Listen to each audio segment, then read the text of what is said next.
Israel बाकायदा मनसूबाबंदी के तहत गजा के फ़लस्तीनियों को निशाना बना रहा है। रोज़ाना ख़वातीन और बच्चों समेत दर्जनों अफराद को शहीद करने के साथ साथ इसराइली इक़दामात से गजा में इंसानी बहरान शिद्दत अख्तियार करता जा रहा है। खाने पीने की अशिया और अद्वियात की किल्लत बढ़ती जा रही है। यहाँ तक कि गजा में पीने के पानी तक का बहरान पैदा हो गया है। इसके अलावा हालिया हमलों में इसराइली फोर्सेज ने गजा के पहले से तबाह हाल अस्पतालों को भी मुसलसल निशाना बनाया है, जिससे तिब्बी निज़ाम मफलूज हो चुका है। इसी तरह के एक हमले में इसराइली फोर्सेज ने इतवार की सुबह गजा सिटी में वाक़ अल अहली अस्पताल को निशाना बनाया था, जो शुमाली गजा में ज़ख्मियों को तिब्बी सहूलियात फराहम करने वाला आखिरी बड़ा अस्पताल था। इसराइली हमलों की वजह से तबाह हाल गजा के तिब्बी निज़ाम पर अल जज़ीरा ने एक रिपोर्ट तैयार की।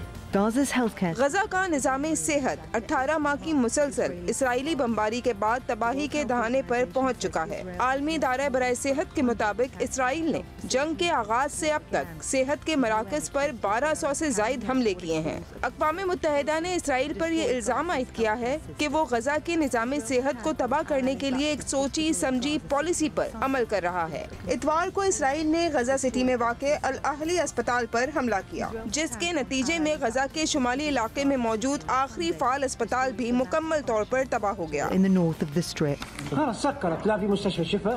अल शिफा अस्पताल बंद हो चुका है। तमाम सरकारी अस्पताल तबाह हो चुके हैं। अल सहाबा अस्पताल का भी अब वजूद नहीं रहा। ये वो वाहिद अस्पताल था जो अब तक सर्जरीज, ऑपरेशंस, इंतहाई निगहदाश्त, एमरजेंसी ट्रियाज समेत तमाम बुनियादी और अहम तिब्बी खदमात फराहम कर रहा था। हत्ता के फार्मेसी तक अद्वियात समेत मुकम्मल तौर पर तबाह हो चुकी है। अस्पतालों और तिब्बी सर्विसेज को बैनुल-अक़वामी कानून के तहत तहफ़्फ़ुज़ हासिल है। ये हमला गजा के सेहत के मराकज़ पर होने वाले बहुत से दूसरे हमलों की तरह मुमकिना तौर पर जंगी जराइम के ज़िम्मे में आ सकता है। इसराइली जारियत से पहले गजा में 38 फाल अस्पताल मौजूद थे। गजा के वजारत सेहत के मुताबिक अब इनमें से कम 25 अस्पताल बंद हो चुके हैं, जिसका मतलब है कि जो फ़लस्तीनी पहले से बीमारियों में मुब्तला हैं वो अब इलाज तक रसाई के लिए शदीद जिद्दोजहद कर रहे हैं। अक़वाम मुत्तहिदा का अंदाजा है कि गजा में 45,000 अफराद दिल के अमराज में मुब्तला हैं। तकरीबन 6.5 लाख अफराद हाई ब्लड प्रेशर का शिकार हैं और हर साल 2000 से जायद अफराद में कैंसर की तशखीस होती है, जिनमें समीर भी शामिल है, जो लुकीमिया यानी खून के कैंसर में मुब्तला है। समीर इलाज के लिए खान यूनिस के गजा यूरोपियन अस्पताल आया हुआ है। मैं वजारत सेहत और आलमी इदारा सेहत से मदद की अपील कर रही हूँ। तिब्बी रिपोर्ट से पता चला है कि मेरे बेटे को कैंसर है। उसके बहन और भाई दोनों मर चुके हैं और यह अकेला मेरे पास बाकी बचा है।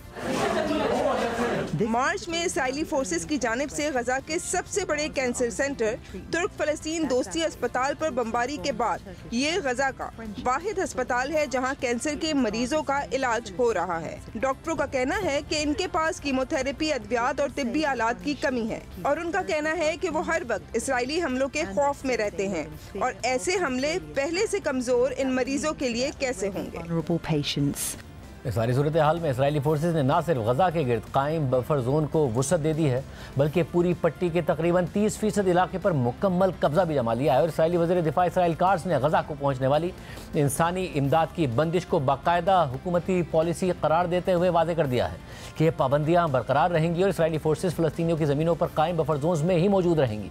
बरतानवी अखबार द गार्डियन की रिपोर्ट के मुताबिक इसराइली फ़ौज ने दावा किया है कि उसने गजा के 30% हिस्से को बफर जोन में तब्दील कर दिया है और गजा पट्टी के कई अहम इलाकों और रास्तों पर मुकम्मल ऑपरेशनल कंट्रोल हासिल कर लिया है। इस हवाले से इसराइली वज़ीर दिफा इसराइल कार्स ने कहा है कि किसी भी मुमकिन मुआहदे के बावजूद इसराइली फ़ौज गजा में उन इलाकों से पीछे नहीं हटेगी जिन्हें वो बफर जोन करार दे चुकी है और इसी तरह शाम और लेबनान में भी इसराइली फोर्सेस की मौजूदगी बरकरार रहेगी। इससे पहले इसराइली वज़ीर दिफा इसराइल कार्स ने कहा था कि इसराइल की पॉलिसी बिल्कुल वाज़ेह है कि गजा में किसी किस्म की इंसानी इमदाद दाखिल नहीं होने दी जाएगी और इमदाद को रोकना हमास पर दबाव डालने के बुनियादी ज़राए में से एक है। इसराइल कार्स ने मजीद कहा कि इसराइल का इस वक्त गजा में इमदादी सामान जाने की इजाज़त देने का कोई इरादा नहीं है और ना ही इस सिलसिले में कोई तैयारी की जा रही है। रिपोर्ट में मजीद लिखा है कि इसराइल ने 2 मार्च से खुराक, ईंधन, पानी और अद्वियात समेत इमदादी सामान की तरसील को गजा में दाखिल होने से रोक रखा है, जो कि गजा में जंगबंदी के खात्मे से 2 हफ्ते पहले की बात है, जिसके बाद गजा पर दोबारा फ़िज़ाई और ज़मीनी हमले शुरू कर दिए गए थे।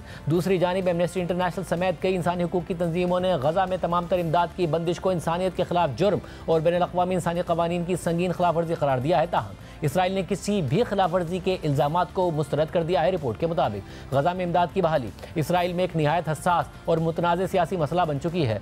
इसराइली वज़ीर आज़म नेतन्याहू की हुकूमत में शामिल इंतहाई दाएं बाजू के वज़रा का मौक़िफ़ है कि जब तक हमास यरगमालियों को रिहा नहीं करती, गजा के आम शहरियों के लिए किसी किस्म की इमदाद बहाल नहीं की जानी चाहिए। और बुध को इसराइल की कौमी सलामती के वज़ीर बिन गुबैर ने कहा था कि जब तक हमारे यरगमाली हमास की सुरंगों में कैद हैं, तब तक 1 ग्राम खुराक या इमदाद गजा में दाखिल होने की कोई वजह नहीं बनती। जबकि वज़ीर दिफा इसराइल कार्स ने मजीद कहा है कि इसराइल का इरादा है कि वो मुस्तकबिल में गजा में इमदाद की तकसीम के लिए एक सिविलियंस पर मबनी तकसीम का निज़ाम खुद कायम करेगा, ताकि इमदाद हमास के अस्करियत पसंदों के हाथ ना लगे।